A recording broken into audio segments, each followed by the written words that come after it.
말씀이네요. 우리 말씀을 다시 오실 재판장 그리스도라는 제목으로 말씀 전하겠습니다. 제가 청년 때 좋아했던 락 밴드가 하나 있어요. 국내 밴드인데 여러분들도 많이 아실 거예요. 들국화라고 아시세요? 여러 좋은 노래가 있는데 그 중에서 산호라면이라는 노래가 있습니다. 산호라면 언젠가는 밝은 날도 오겠지. 흐린 날도 날이 새면 해가 뜨지 않더냐. 새파랗게 젊다는 게 한미천인데 째째하게 굴지 말고 가슴을 쫙 펴라. 내일은 해가 뜬다.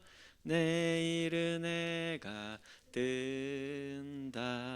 이렇게 이제 노래하는 건데 무슨 내용이에요? 오늘 해가 진다 해도 내일 아침에 다시 해가 뜨듯이 내일의 희망이 있다. 내일이 항상 우리를 기다리고 있다. 한 세대가 가면 또 다른 세대가 오는 것처럼 이 인생의 겨울 오래가지 않고 겨울이 지나면 봄이 온다라고 이야기하는 거예요. 그래서일까요?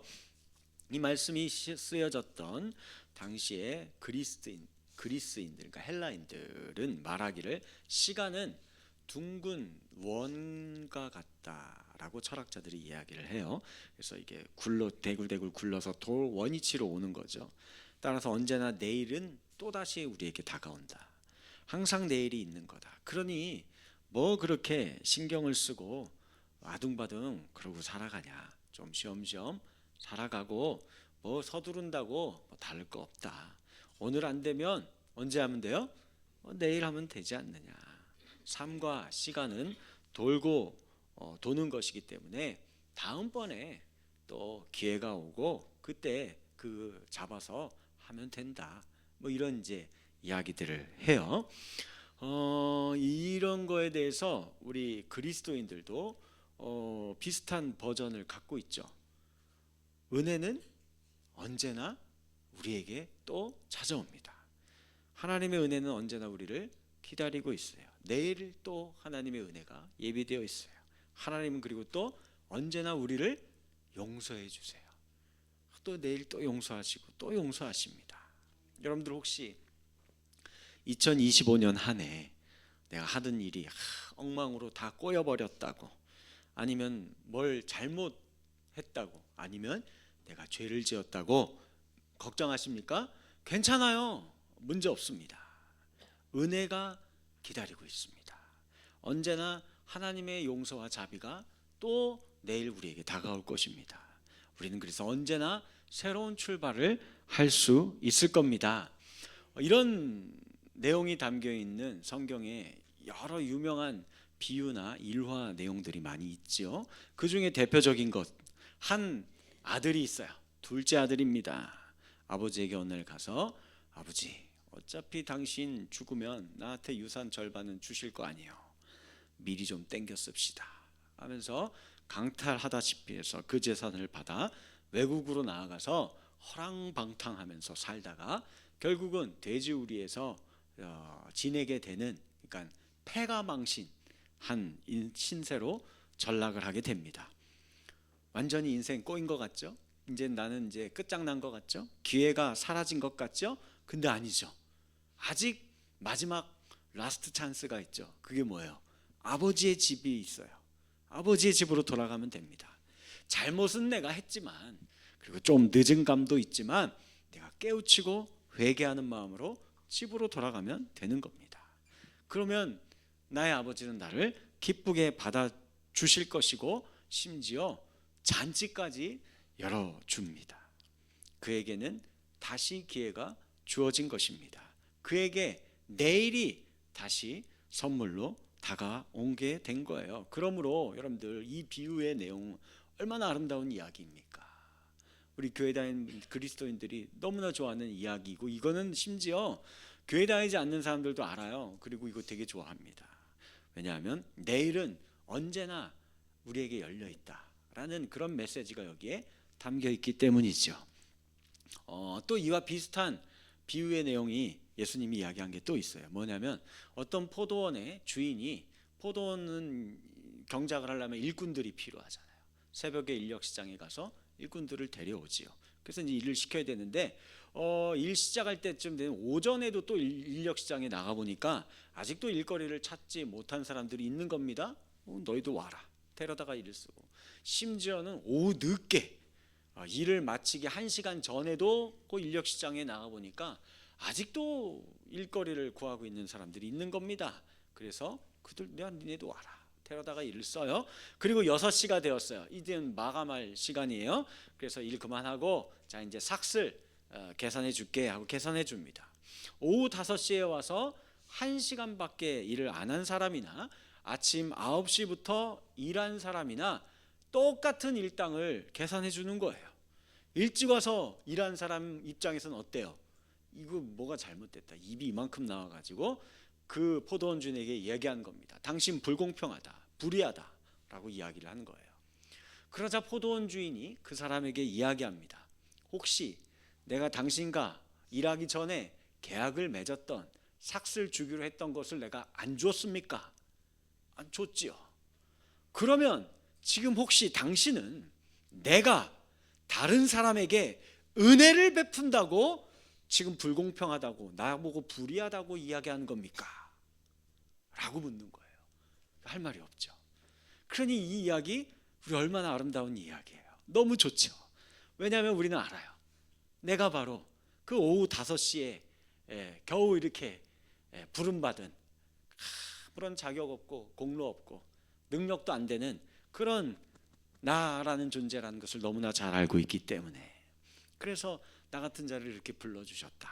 너무 감격하며 이 이야기를 듣는 겁니다. 그렇습니다.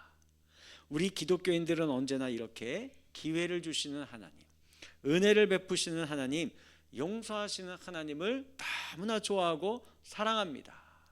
그러므로 걱정할 필요가 없어요. 이번 시간이 아니어도 됩니다. 다음 시간이 있으니까 그때 우리가 또 기회를 잡으면 돼요. 물론 아버지는 우리에게 그렇게 해주실 것입니다. 여러분들은 작업 종료 1시간 전에 들어와 일하는 사람일 거예요. 그러면서도 우리들에게 그 새벽부터 와서 일한 사람하고 그 베푸시는 은혜가, 그 사이즈가, 크기가 차별하시는 분이 아니에요. 동일한 은혜를 우리에게 베풀어 주시고 우린 그걸 받을 거예요. 우리가 회개하고 신앙을 고백하고 그리스도인의 참 제자로서 사는 이 내일의 삶이 항상 우리에게 열려 있을 것입니다. 내일에 우리를 기다리는 은혜가 항상 준비되어 있을 것인데 왜 굳이 지금 중내산해하면서 우리가 이렇게 살아야 한단 말입니까? 그럴 필요 없을 것 같아요. 예수께서 말씀하신 것이 모두 이 탕자의 비유나 포도원의 일꾼 비유와 같은 그런 내용들로 가득 채워져만 있다라고 한다면 우리가 뭐 굳이 오늘 막 당장 오늘 모든 계시를 다 결판낼 것처럼 열심을 하고 생명을 다하고 이렇게 할 필요가 전혀 없죠. 다시 말해 다음 기회가 있다는데 왜 굳이 지금 뭔가를 해야 한단 말입니까? 그런데요, 여러분들 잊지 말고 기억하셔야 합니다. 성경에는 이런 류의 비유와 가르침의 이야기만 있는 게 아닙니다. 오히려 정반대되는 이야기들도 훨씬 많이 기록되어 있어요. 한마디로 냉정하게 이야기 드리면 내일은 없다 라고 이야기하는 것들도 많이 있습니다. 우리가 잘 알고 있는 이야기 중에 결혼잔치가 벌어졌어요. 초대받은 10명의 처녀가 있습니다. 등잔에 기름을 준비해 놓고 기다려야 했습니다. 그런데 올 때쯤 된 시간이 되었는데도 신랑이 안 오는 거예요. 또 기다리고 또 기다려도 안 와요. 그래서 너무 늦게 신랑이 온 것 같아요. 그런데 이제 여분의 기름을 미리미리 잘 준비해 놓지 못한 5 처녀는 이 신랑을 맞이하러 가지 못하게 된 거예요. 그래서 부랴부랴 시장에 가서 기름 준비했지만 이미 늦었습니다. 그 사이 연회장의 문은 굳게 닫혀버렸고 이 5 처녀가 문 좀 열어주세요 아무리 쾅쾅쾅쾅 두들겨도 그 문은 요동도 하지 않습니다. 다시는 열리지 않았습니다. 여러분들, 이 처녀들에게 기회가 있었어요, 없었어요? 있었습니다. 그 처녀들은 기회를 가졌으나 그 기회를 놓쳐버린 겁니다. 어느 날, 내일이 없는 이런 날이 우리에게도 찾아올 겁니다. 언젠간 내일이 없는 날이 오게 될 거라는 거예요. 이건 제 말이 아니에요. 성경이, 예수님께서 우리에게 그렇게 말씀하고 계시는 겁니다. 어느 날 내일로 향하는 문이 꽉 하고 닫혀버리게 될 거고, 마치 그 옛날에 노아의 방주의 문이 한 번 닫힌 후에는 다시는 열리지 않고 그 내일이 사라져 버렸던 것과 마찬가지 그 날이 오게 됩니다. 자, 오늘 우리가 읽은 이 마태복음에 있는 양과 염소에 대한 비유도 바로 이와 같은 이야기가 담겨 있어요. 마태복음서는요, 주후 85년경에 쓰여진 책입니다. 그러니 예수님께서 내가 곧 돌아올게 하고 하늘로 승천하신 지 약 한 50년 정도가 지난 건 거예요. 아니, 그때 분명히 이야기하실 때는 내가 곧, 조금 있다, 금방 올게, 이런 식으로 이야기를 하셨거든요. 그래서 그때 당시에 초대교회 성도들은 야, 이제 조금 있으면 오겠다, 내일이면 오겠다 하면서 기다렸는데 그게 1년이 되고 2년이 돼도 오지가 않는 겁니다. 50년이나 지나버린 거예요. 심지어 그 50년이요, 무슨 뭐 유람선 타고 다니는 평안한 시절만 있었던 게 아닙니다. 고난과 핍박의 시간들이었어요. 너무 힘들었죠. 근데 어떻게 생각해 보면 우리는 더 힘든 거 아닙니까? 우리는 지금 2000년 넘게 기다리고 있기 때문이에요. 아니, 도대체 왜 이렇게 오래 기다려야 하는지 혹시 여기 계신 분들 중에 아시는 분 계십니까? 저도 잘 모르겠어요. 그저 짐작하기는 하나님의 시간과 우리의 시간이 다를 뿐입니다. 혹은 그분의 그 사랑의 크기와 넓이와 부피가 우리가 상상할 수 있는 그런 사이즈가 아닌 거예요. 전혀 다른 성질의 것이기 때문이 아닐까라고 짐작할 뿐입니다. 다만 우리는 이건 알아야 돼요.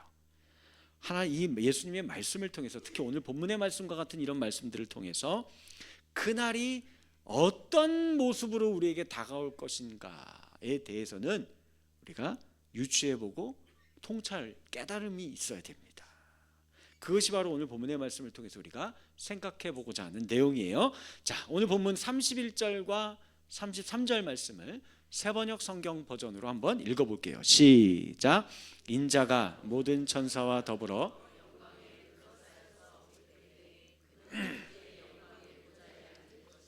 그는 모든 민족을 그의 앞에 불러 모아 목자가 양과 염소를 가르듯이 그들을 갈라서 양은 그의 오른쪽에 염소는 그의 왼쪽에 세울 것이라. 아멘. 니케아 신조라는 우리 초대 교부 시대의 신조가 있는데 거기서는 이 부분을 이렇게 얘기해요. 그가 산 자들과 죽은 자들을 심판하러 영광 중에 다시 오실 것입니다 라고 이야기를 합니다. 우리는 잊지 말아야 돼요. 성경을 자세히 살펴보면 이런 무서운 심판의 메시지가 가득합니다. 노아의 홍수의 이야기를 생각해 보세요. 바벨탑 사건의 이야기를 떠올려 보시기 바랍니다. 소돔과 고모라 성에 임했던 그 무서운 심판을 우리는 이미지화할 수 있어야 합니다.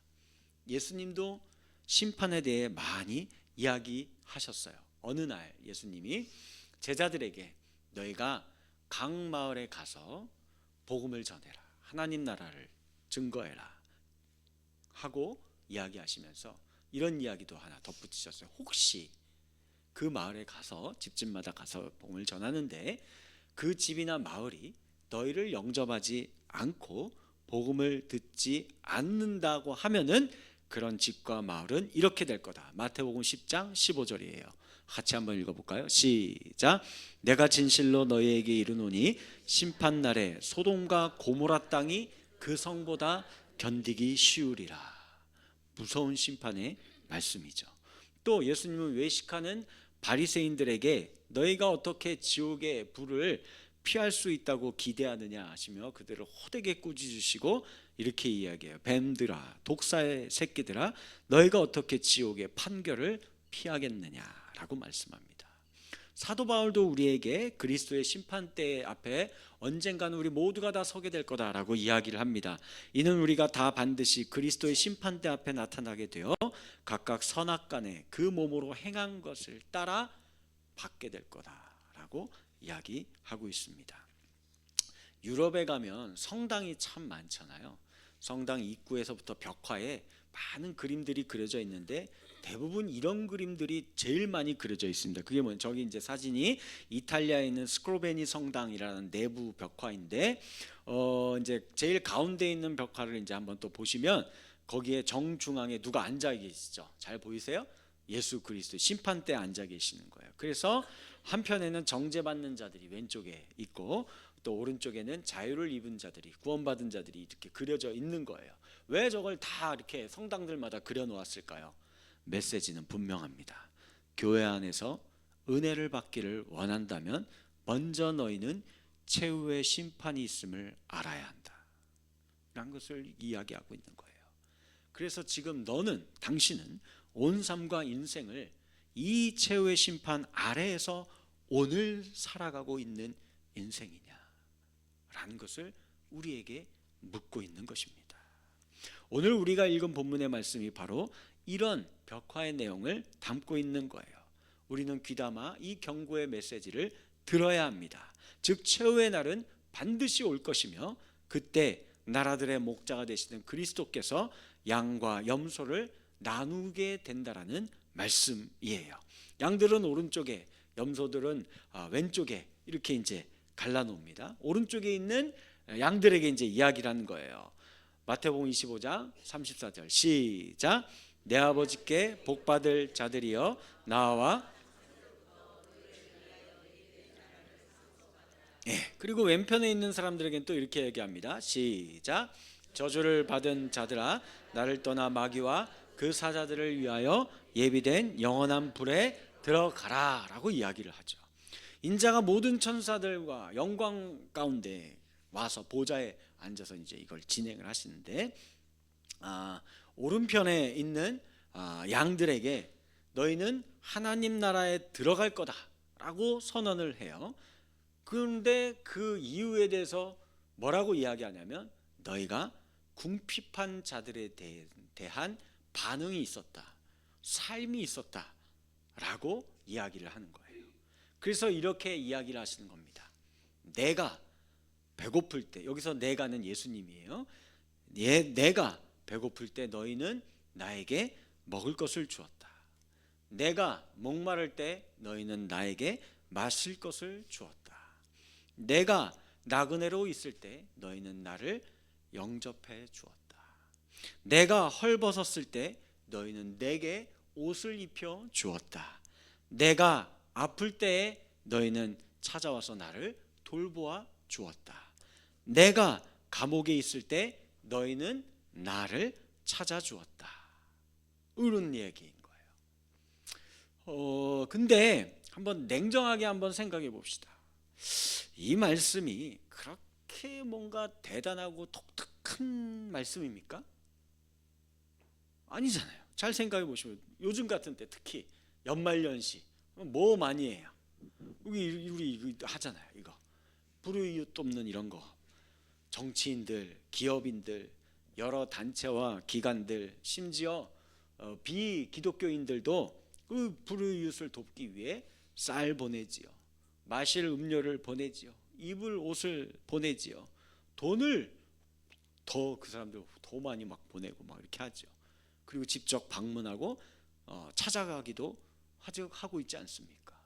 그럼 그거하고 뭐가 달라요? 그러면 이 말씀이 선을 행하고 남을 돕고 살면은 구원받는다, 이거 지금 그 얘기를 하는 건가? 그건 아닐 거 아니에요.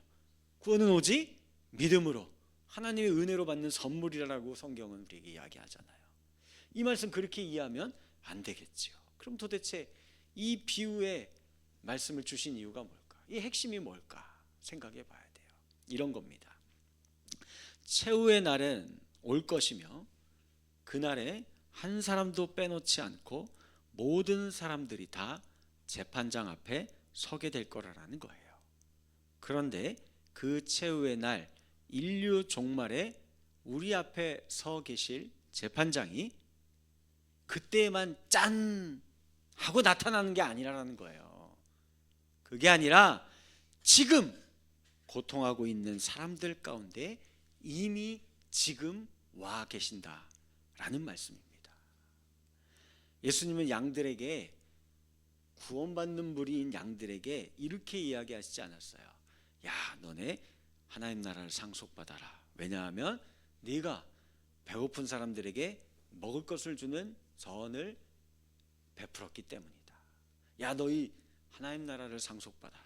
너희가 목마른 자들에게 물을 주는 이 착한 일을 행했기 때문이다 라고 말한 거 아니에요. 그렇게 얘기한 게 아닙니다. 예수님께서 말씀하신 건 이거예요. 예수님이에요. 내가 배고팠을 때 너희가 내게 먹을 것을 주었다. 내가 목말랐을 때 너희가 내게 마실 물을 주었다. 그러니 이것은 예수님 말씀은 이런 겁니다. 나와 이 궁핍한 사람들, 도움이 필요한 사람들은 한 몸이다. 하나다라는 겁니다. 나는 고통받는 사람들 가운데 있다라는 거예요. 나는 연약한 사람들 가운데 있다라는 것입니다. 여러분들, 예수님은 어디 계십니까? 여기 이렇게 예배하는 우리 무리 회중 가운데 계십니까? 아니면 두세 사람이 그분의 이름으로 모인 그곳에 계십니까? 아니면 이렇게 하나님의 말씀이 선포되어지는 곳에 계십니까? 물론 그곳에 계실 겁니다. 그렇게 함께 하실 것입니다. 그러나 또한 그분은 변방의 사람들, 이방인들, 버려진 사람들, 변두리에 있는 사람들의 주목을 받지 못하고 신음하고 있는 사람들, 별 볼 일 없다라고 여겨지면서 버려진 사람들, 그들과 한 몸으로 같이 계십니다. 우리가 그런 사람들에게 대하는 것이 곧 예수에게 대하는 것입니다. 최후의 날에 재판장이신 예수님은 그날만 짠 하고 나타나는 게 아니라 오늘 이미 여러분들은 재판장을, 심판주를 만나고 그들과 그 예수를 대하고 살아가고 있다는 것입니다. 즉 고통받는 사람들 가운데서 우리를 이미 만나고 계세요. 예수님, 우리의 최후의 날에 재판장이신 그분은 고통하는 우리의 이웃들 가운데 이미 함께 숨어 계십니다. 우리가 그들을 대하는 방식에 따라서 우리를 판단하실 것입니다. 그러므로 배고픈 사람을 먹이는 이 단순한 행동들 가운데 그것은 이미 지금 이 최후의 심판의 드라마가 벌써 몇 부작으로 방영되고 있는 거예요. 헐벗은 사람들 입혀주는 소박한 행동들 가운데 이미 지금 최후의 심판의 드라마가 상영되고 있다고요. 병든 사람을 찾아 돌보는 단순한 행동들 가운데 이미 지금 최후의 심판의 드라마가 개봉 중에 있는 것입니다. 여러분, 오늘 40절 말씀을 세번역 성경으로 한번 읽어볼게요. 세번역 성경 시작. 임금이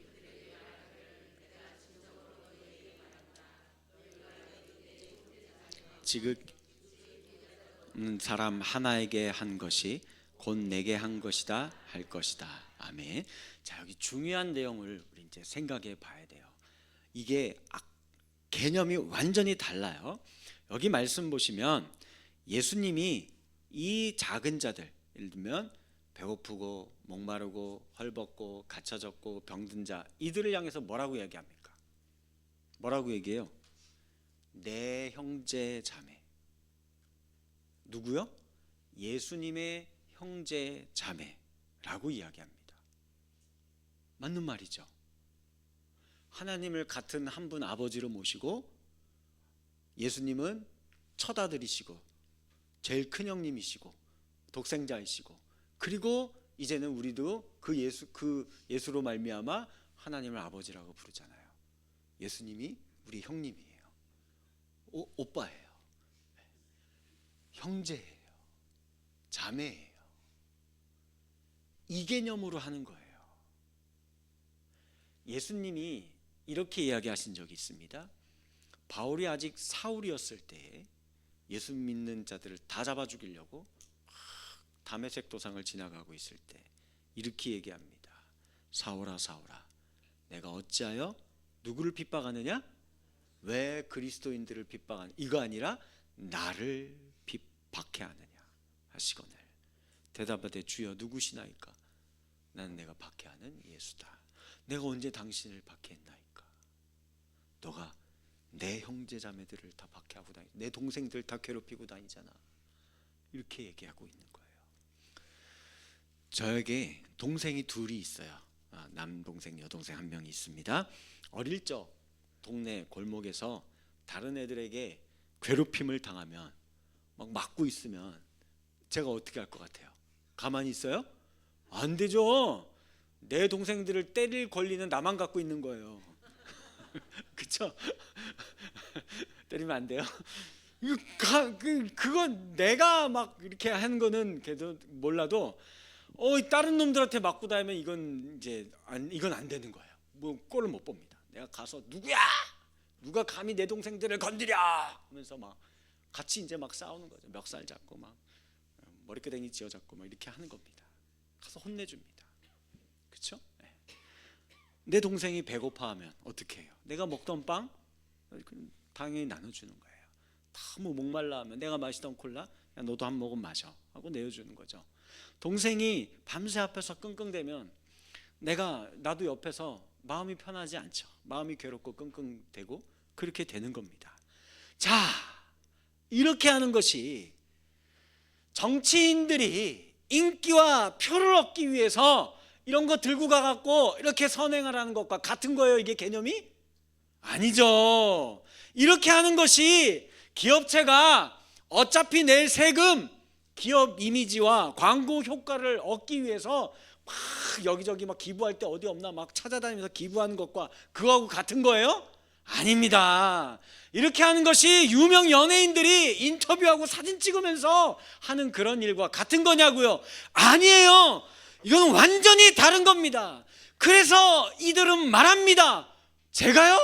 언제요? 내가 그런 거 한 적 있다고요? 모르겠는데요. 기억이 안 나는데요. 전 전혀 모르겠습니다 라고 기억해요. 이렇게 말하는 거예요. 여러분들도 생각해봐요. 여러분들 어릴 때 내가 내 동생에게 빵 몇 번 띄워줬어요? 다 기억하고 있는 분 있어요? 내가 마시던 음료수 몇 번 나눠줬어요? 이거 다 기억하고 있는 분 계세요? 기억 못해요? 그런 거는 원래 기억하는 게 아니에요. 당연히 내 동생이니까, 내 형제니까, 내 자매니까 그냥 부지불식간에 오른손이 한 일을 왼손이 모르게 원래 그렇게 하는 거예요. 원래 하는 겁니다. 이걸 이야기하고 있는 거예요. 탕자가 돌아오는 거, 이게 당연한 게 아니에요. 왜요? 중요한 건 뭘까요? 관계예요. 아버지하고 아들인 거예요. 그러니까 이게 가능한 겁니다.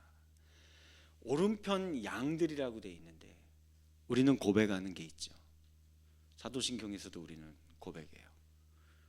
예수 그리스도가 어디에 계세요? 보좌의 우편에 계십니다. 그렇죠? 보좌 우편에 앉아 계시는 분이에요. 그 같은 곳에 계시는 곳입니다. 거기에서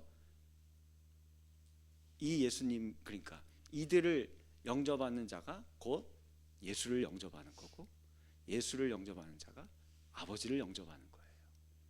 아버지께 첫째 아들이 받은 하나님 나라 유업이 그게 형제들에게 자연스럽게 가게 되는 거예요. 그래서 40절에 이는 내 형제들이기 때문에 이런 일들이 자연스럽게 있는 거고, 그리고 우리가 한 번 더 읽어볼까요? 45절 말씀 한번 보세요. 45절 말씀 읽어볼게요. 시작. 이에 임금이 대답하여 이르시되 내가 진실로 너에게 이르노니 이 지극히 작은 자 하나에게 하지 아니한 것이 곧 내게 하지 아니한 것이니라 하시리니. 여기에는 빠진 단어가 하나 있죠. 뭐가 빠졌어요? 형제자매라는 단어가 없어요. 이 편에 있는 사람들은 형제자매에게 한 게 아니에요. 그냥 내 종교적인 예식행위로 한 겁니다. 남남이에요. 남남이라고요. 예수님과 같이 형 동생, 우리 첫째 형이 아니에요. 그 개념으로 이 사람들은 살아가고 있는 자들입니다. 근본이 다른 겁니다. 그러니 오늘 우리가 가져야 하는 마음 자세가 무엇입니까? 성경은 이야기하는 건 먼저는 여기에요. 믿음 안에 하나님의 자녀로 먼저 들어온, 우리 먼저 형제 자매가 된 우리들을 먼저 돌보고, 그 다음 우리가 한 걸음 더 나아가야 되는 건 뭐예요? 집을 나가버린 둘째 아들이 있는 곳, 세상에 있는 자들을 향하여서 잃어버린 내 형제 자매들, 내 동생들이라고 생각하면서 항상 그들을 대하는 겁니다. 교회가 왜 능력을 잃어버렸을까요? 이걸 잃어버렸기 때문에 그렇습니다. 야, 교회가 뭐 하는 걸 보면 무슨 형제님 자매님 말은 하는데 형제자매가 아닌 거죠. 그리고 종교적인 형식과 예식만 남은 거죠. 그러니 능력이 상실된 겁니다.